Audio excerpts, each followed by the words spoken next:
Amém e amém.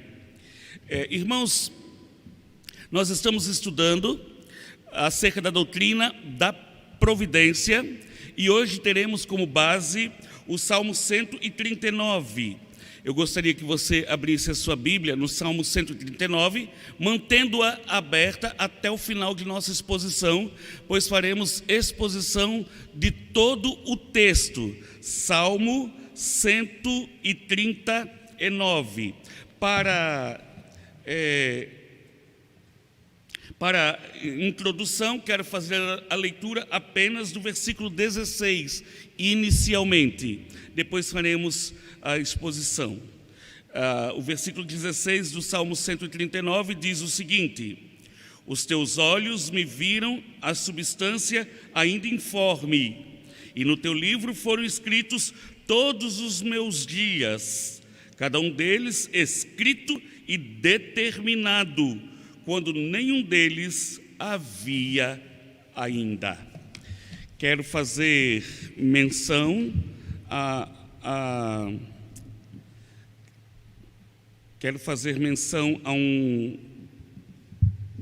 uma frase de João Calvino acerca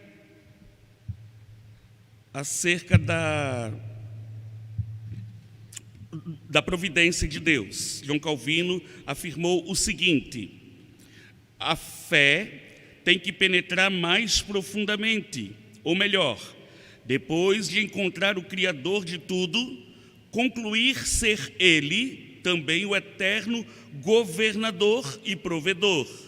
Não somente que Ele guia os assuntos celestiais, mas também que Ele sustém, nutre e cuida de tudo o que Ele fez, mesmo que seja o menor dos pardais. Mesmo que seja o menor dos pardais. Sabe, irmãos, escolhemos esse tema como base de nossa escola dominical neste período, por compreendermos que a doutrina bíblica, ela é um instrumento de cura. Ela trata a nossa alma, trata o nosso coração. Já temos falado disso. E tratamos na primeira aula acerca dos grandes questionamentos do coração humano, sobretudo em tempos de crise, sobretudo em tempos de desespero. Há de fato um ser superior que habita as alturas? Esse ser superior foi quem criou todas as coisas? De fato, este ser, a quem chamamos de Deus, ele tem poder para intervir na nossa história, nos momentos mais difíceis da nossa história? Tem Deus interesse em agir, em intervir? Não é? Deus tem esse interesse de intervir? O nosso objetivo, de fato, é questionar qual é o objeto da nossa fé, o Deus em que nós cremos e qual é a qualidade, a vitalidade de nossa experiência espiritual. Sabe, irmãos, Deus, em hipótese alguma, é fruto de mentes humanas, ou um ser criado pela nossa imaginação, ou então, como o marxismo afirma, que Deus é a nossa fraqueza, é a nossa fragilidade. Então, só sentimos a necessidade de Deus porque algo de ruim, de mal, vai errado na nossa vida. Qual é a nossa perspectiva acerca do ser de Deus? O Salmo 139, que é a base do nosso estudo nessa manhã, e por gentileza, se você tiver algum questionamento, alguma colocação ou alguma pergunta, você poderá fazê-lo no decurso de nossa exposição. No versículo 1 ao versículo 4, o texto fala acerca da onisciência de Deus. Senhor, tu me sondas e me conheces, sabes quando me assento e quando me levanto, de longe penetras os meus pensamentos, esquadrinhas o meu andar e o meu deitar, e conhece todos os meus caminhos. Ainda a palavra não me chegou à língua, e tu, Senhor, já a conheces toda. Esses primeiros versículos falam acerca do conhecimento de Deus, acerca de todas as coisas. Nós sabemos que Deus é onisciente, não há absolutamente nenhum evento na história mundial, não há nenhum evento particular e pessoal, por mínimo que seja, ou por insignificante que a gente possa imaginar, que Deus não tenha o conhecimento. Deus é descrito então como aquele que sabe de todas as coisas. E no versículo 5, nós vemos a intervenção divina em decorrência de sua onisciência. Você não repare lá no versículo 5: tu me cercas por trás e por diante, e sobre mim pões a mão. O que o salmista está afirmando com isso? Está afirmando que o fato de Deus ser onisciente não faz dele um mero espectador distante. Já tratamos disso na aula passada, quando falamos do deísmo, aquela perspectiva de que Deus criou todas as coisas, mas abandonou a criação, que seguiu seu rumo ao léu das forças da sorte ou do azar, ou pelas forças do acaso.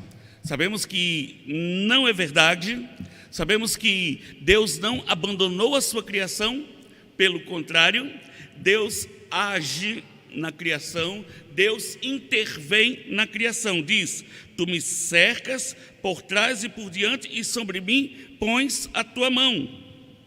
É a intervenção divina, é a intervenção divina,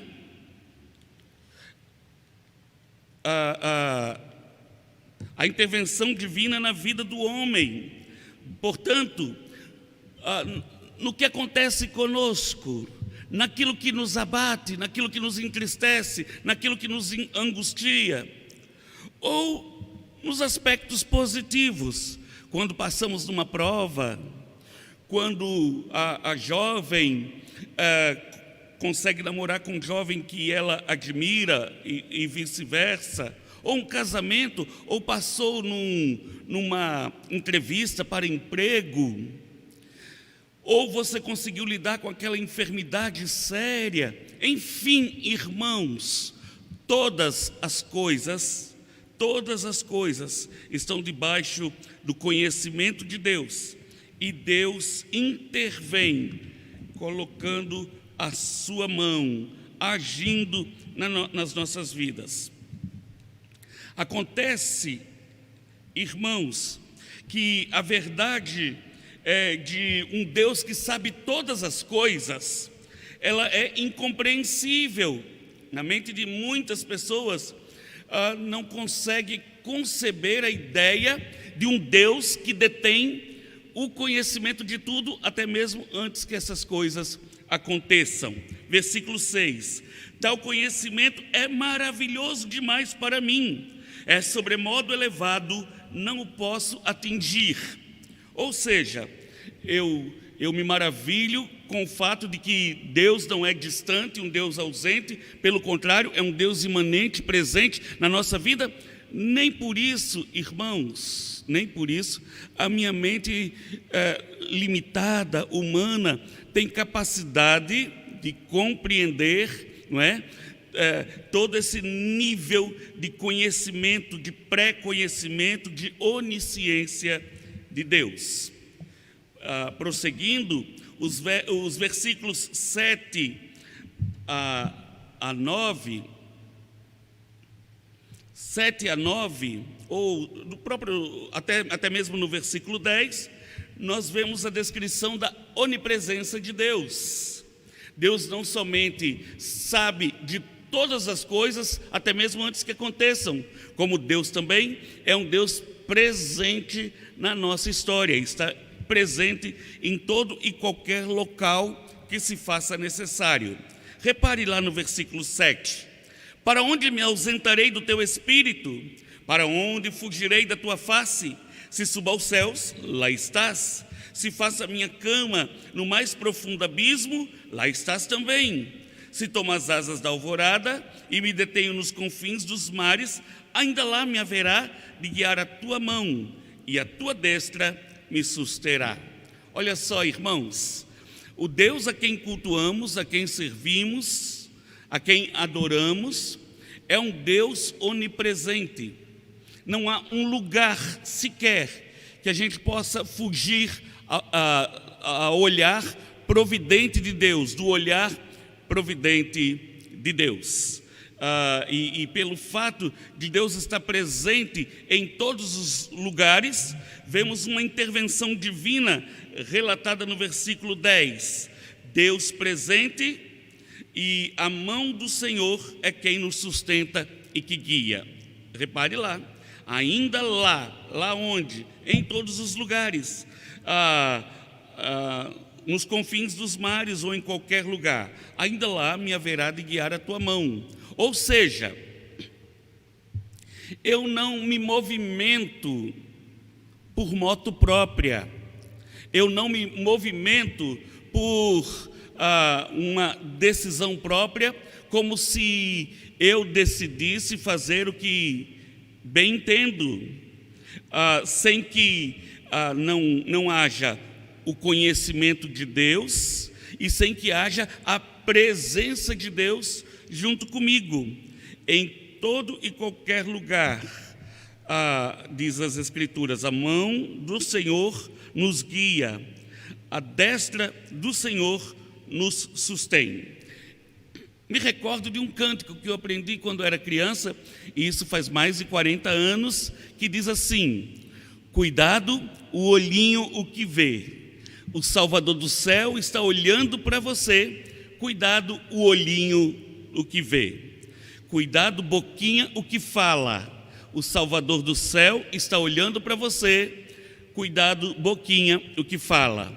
Cuidado mãozinha o que pega, cuidado o pezinho onde pisa, o Salvador do céu está olhando para você, cuidado a mão o que pega, o pé onde pisa. Cuidado olho, boca, mão e pé, porque o Salvador do céu está olhando para você. Nós cremos, portanto, num Deus que, mesmo habitando as alturas, mesmo sendo o completamente outro, é também o Deus presente no meio do seu povo. E outra coisa, irmãos, através dos tempos, não apenas em circunstâncias aleatórias da nossa vida, em alguns momentos da nossa vida, mas em todo o tempo.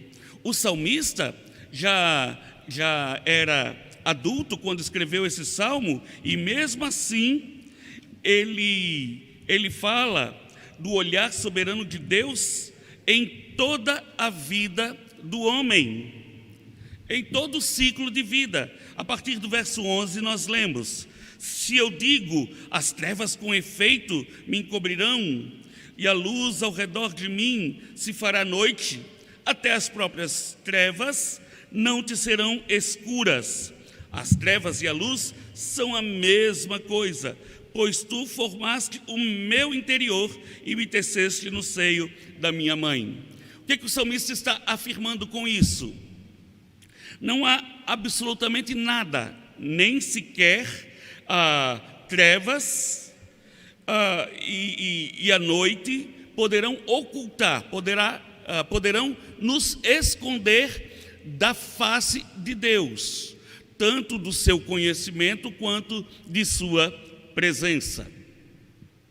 A gente pode até recordar, depois da queda, quando Adão e Eva comem do fruto proibido da árvore do conhecimento do bem e do mal, eles se esconderam, ouvindo a voz de Deus: Adão, onde estás? Eles se esconderam com medo das consequências do seu pecado, de sua desobediência. E evidentemente, irmãos, não puderam se ocultar de Deus. Deus de fato sabia onde eles estavam. Nem acredito que o questionamento de Deus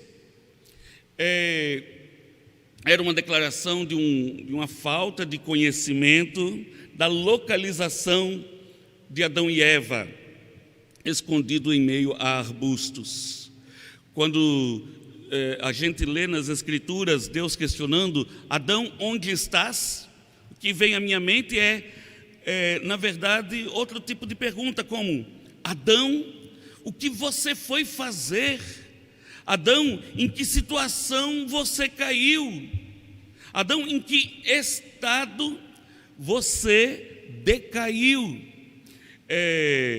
O fato é que o salmista fala até mesmo antes de nascer. Deus estava presente, cuidando de todas as coisas, e ele foi formado pelo próprio Deus. Vemos então na mente do salmista, no coração do salmista, o que foi produzido como consequência do seu conhecimento acerca da onisciência de Deus e da onipresença de Deus, não é? Saber que Deus conhece todas as coisas, saber que Deus está presente em todo lugar, deve produzir na vida da gente atitudes em relação ao Senhor.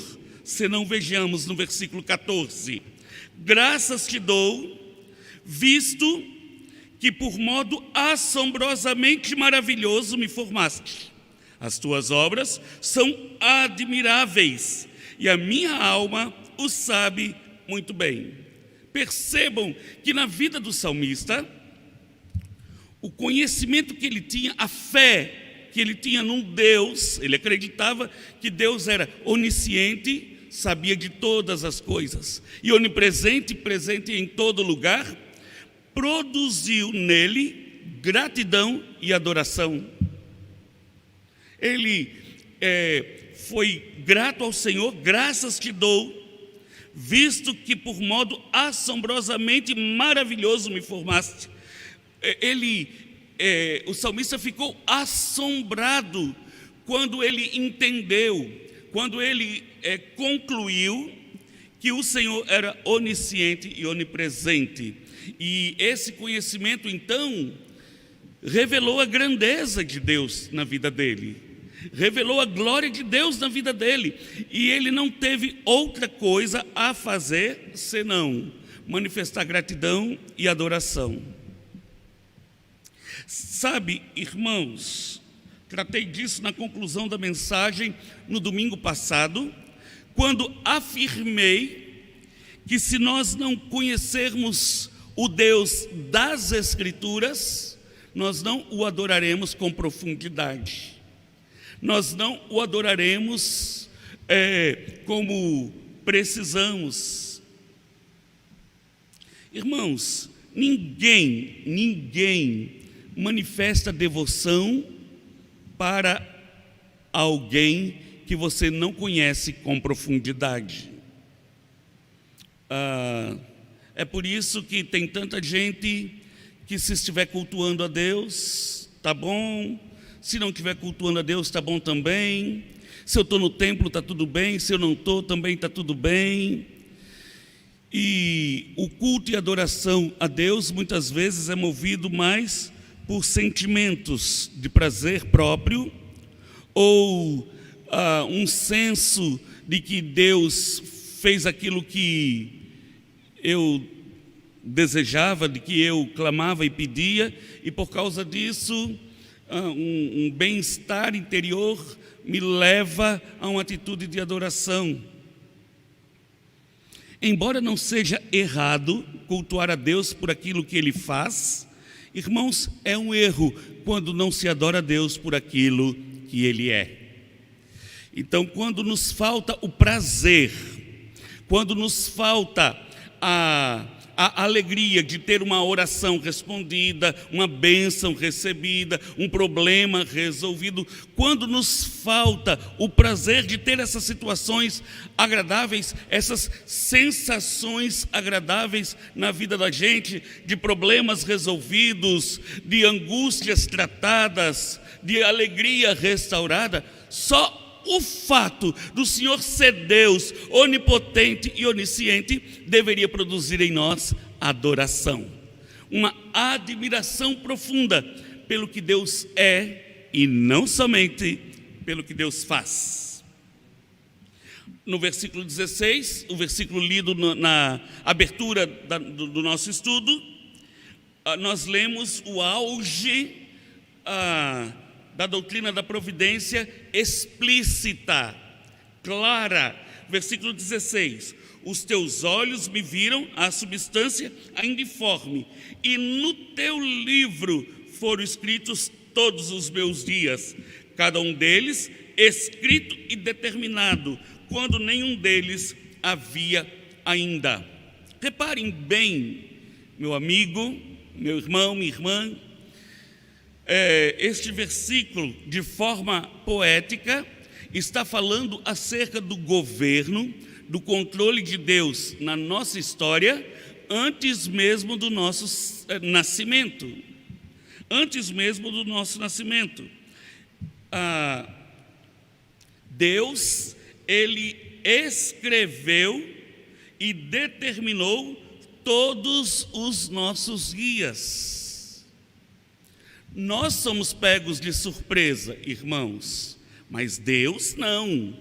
Deus, Ele detém o controle da história está nas suas mãos, até mesmo porque Ele escreveu a história. É assim que lemos nas Escrituras. Quando o salmista declara, de forma poética, a doutrina da providência, um Deus que não somente vê as coisas antes que aconteçam, mas um Deus que tudo faz acontecer, então nós vemos que esta verdade causa no salmista admiração. Causa admiração. Versículos 17 e 18: que preciosos para mim, ó Deus, são os teus pensamentos, e como é grande a soma deles, se os contasse, excedem aos grãos de areia. Contaria, sem jamais chegar ao fim. Comparando, irmãos, comparando com a visão dele de que a onisciência e a onipresença de Deus são verdades que ele não podia atingir, verdades que ele não poderia compreender na sua totalidade. Por isso ele afirma que os pensamentos de Deus, que as verdades acerca de Deus, de um Deus que tudo vê, de um Deus que tudo pode, de um Deus que tudo governa, de um Deus que tudo controla, de um Deus que é o autor da história, que escreve a história. É grande a soma destes pensamentos e altos demais. Nem daria, no versículo 18 ele declara que nem daria para ele registrar todo o conhecimento de Deus, tudo acerca de Deus, porque o Senhor é eterno em seus pensamentos, em suas obras, em seus feitos. A partir do versículo 19 até o versículo 22, nós vemos imprecações do salmista acerca ou contra os ímpios. Tomara, ó Deus, desses cabo do perverso. Apartai-vos, pois, de mim, homens de sangue, eles se rebelam insidiosamente contra ti, e como teus inimigos falam malícia. Não aborreço eu, Senhor, os que te aborrecem? e não abomino os que contra ti se levantam. Aborreço-os com ódio consumado. Para mim são inimigos de fato. Imprecações a gente vê em vários textos das Escrituras, e os salmos estão cheios de orações imprecatórias. Orações imprecatórias é quando aquele que ora pede a Deus que exerça juízo sobre os seus inimigos.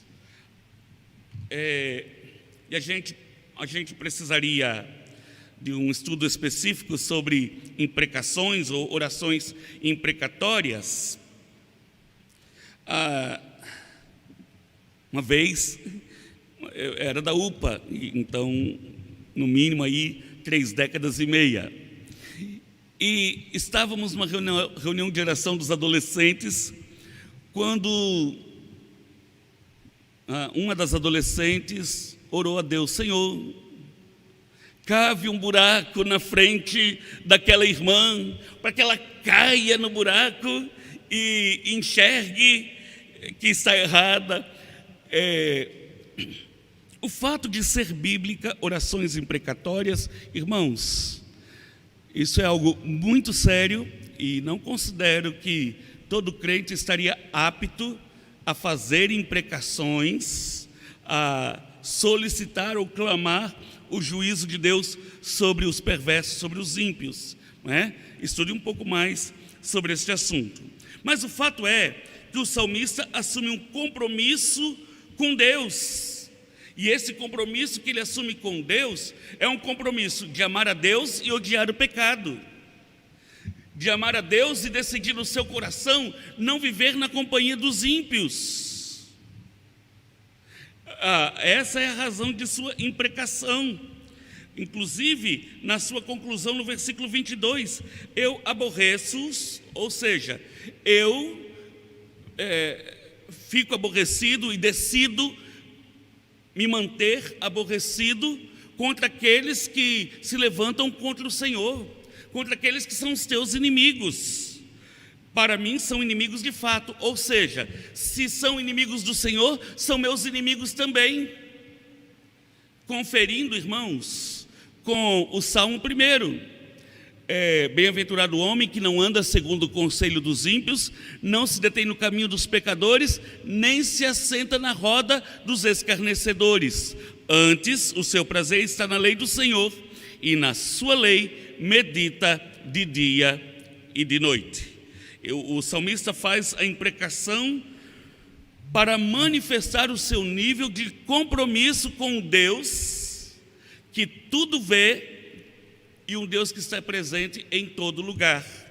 Ora essa, sabendo o salmista que o ímpio não tem privacidade para pecar, ou seja, que Deus a tudo vê, o salmista não se sente à vontade em meio à roda dos escarnecedores, na metade dos pecadores. Por último, irmãos, versículos 23 e 24, a gente vê o salmista temendo e tremendo diante de Deus, pelo fato de que absolutamente nada do que ele fazia poderia fugir ao olhar providente de Deus. Então ele declara: sonda-me, ó Deus, e conhece o meu coração, prova-me e conhece os meus pensamentos, vê se há em mim algum caminho mau e guia-me pelo caminho eterno. O salmista faz essa declaração, que seria uma conclusão óbvia, natural, do coração de um crente, que passa a crer que Deus está com ele todos os dias da sua vida. Se ele estiver agindo bem, de forma santa, cristã, sensata, obediente, submissa a Deus, Deus está presente, Deus está vendo todas as coisas. Mas se o crente também está em desobediência a Deus, em uma vida de pecado, em uma vida viciosa de pecado, Deus também está vendo, sabe de todas as coisas. E pelo fato então de ser um crente, aquele que crê num Deus que é onisciente e onipresente, passa a viver, por ter temor e tremor diante de Deus, passa a viver uma vida em busca de santidade, com práticas que agradem o coração de Deus, com práticas que agradem o próprio Deus. Uma declaração: olha, o Senhor sonda e o Senhor conhece o meu coração, já que o Senhor é onisciente, sabe de todas as coisas, e olha em mim, não é? Há até possibilidade de nos julgarmos puros, ou de nos julgarmos corretos, certos em nossas decisões e atitudes, quando na verdade a gente pode estar sendo equivocado, enganado